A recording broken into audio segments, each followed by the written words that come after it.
19 ఏళ్ల లోపు పిల్లలు ఆడవారైనా మగవారైనా హైట్ పెరిగి ఆరోగ్యంగా ఉండాలి అంటే 1 గ్లాసు పాలలో ఈ పొడిని 2 చెంచాలు కలుపుకొని ప్రతిరోజు సేవిస్తే అద్భుతమైనటువంటి ఫలితం ఉంటుంది. మంచి హైట్ పెరుగుతారు. మరి ఈ పొడిని ఎలా చేసుకోవాలి? ముందుగా 100 గ్రాముల బాదం పప్పును తీసుకోండి. అలాగే 50 గ్రాముల తెల్ల నువ్వులను తీసుకోండి.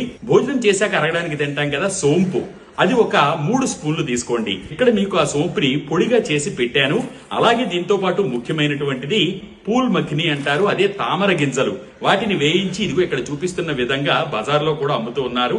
ఇవి ఒక 200 గ్రాములు తెచ్చుకోండి. ముందుగా స్టవ్ వెలిగించి బాండి పెట్టి అందులో ముందుగా 100 గ్రాముల బాదం పప్పును వేసి అవి వేగిన తర్వాత అందులో 50 గ్రాముల తెల్ల నువ్వులను వేసి అవి కూడా బాగా వేగిన తర్వాత వీటిని ముందుగా ఒక మిక్సీ గిన్నెలోకి తీసుకోండి.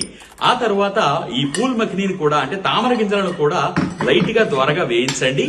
వీటిని కూడా ఈ మిక్సీ జార్ లో వేయండి. ఇవి బాగా చల్లారనివ్వండి. ఇందులోనే 3 చెంచాల తినే సోంపు పొడిని కూడా వేయండి. వీటన్నింటినీ బాగా మిక్సీ చేసేస్తే ఇది తయారు చేస్తున్నప్పుడు వచ్చేటువంటి సువాసన మహా అమోఘంగా ఉంటుంది. ఇందులో వేసిన దినుసులన్నీ దివ్యమైనటువంటిది. వీటిని ప్రతిరోజు కూడా కొవ్వు తీయనటువంటి పాలలో, నాణ్యమైనటువంటి పాలలో 2 చెంచాల పొడిని బాగా కలిపి 19 ఏళ్ల లోపు పిల్లలకి ఎవ్వరైనా సరే తాగితే ఆరోగ్యంగా, దృఢంగా, బలంగా మంచిగా హైట్ పెరుగుతారు.